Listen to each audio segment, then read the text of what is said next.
right, Mr. TALIAFERRO'S TV, how's everybody doing out there? Marcus Smart, man, one of the top guys still on the market right now. That boy can actually ball. I thought Marcus Smart has been cleaning up his act off the court.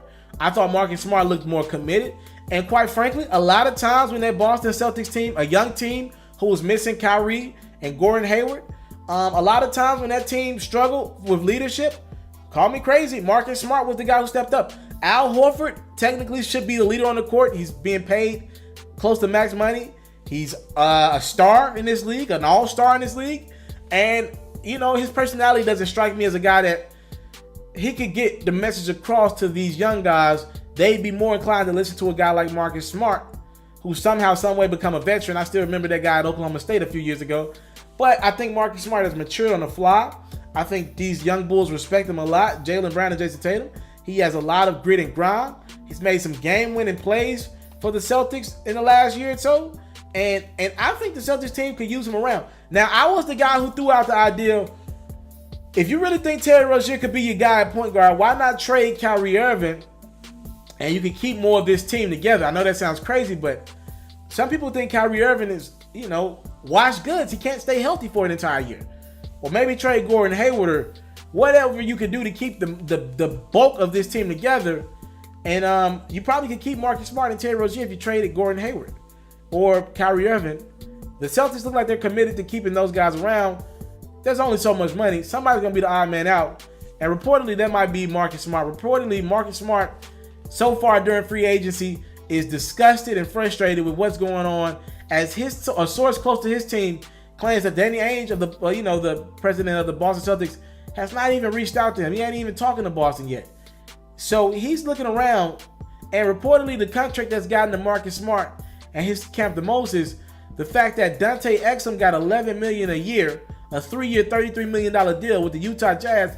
He's done nothing, proved nothing. He pretty much ain't been a factor for that team. Hell, they didn't have to go out and get another player to replace him. Essentially, Donovan Mitchell's the starting point guard of that team. And when Donovan Mitchell's playing the 2, Ricky Rubio's playing the 1. So Dante Exum is freeloading his way to a 3-year, $33 million deal. Marcus Smart like, yo, I give it my all on it every night. I'm watching guys like J.R. Smith who are not as good as basketball players as me at this point in their life. And I play harder than they do night in, night out.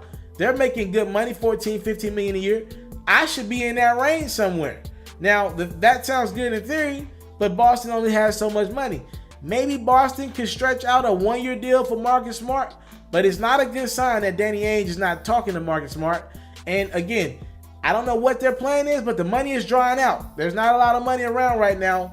And he's going to need to make a move quickly if he wants to get paid between that $10 to $15 million range. What I believe might happen, Marcus might get lowballed for a 1-year deal and stay with Boston and try his luck elsewhere. If he doesn't do that, he might go take a contract with more years and even a similar offer to what Boston offers him. And he might just take it with another team just out of feeling like he was disrespected by the Celtics. That happens a lot in free agency. Guys feel disrespected by the team that they put all that work, blood, and sweat and tears in, and they'll go take the same offer with another team. I can see that happening here. I do believe the Boston Celtics are doing Marcus wrong. I get it. Danny Ainge has a plethora of draft picks in his back pocket. He can replace Marcus Smart.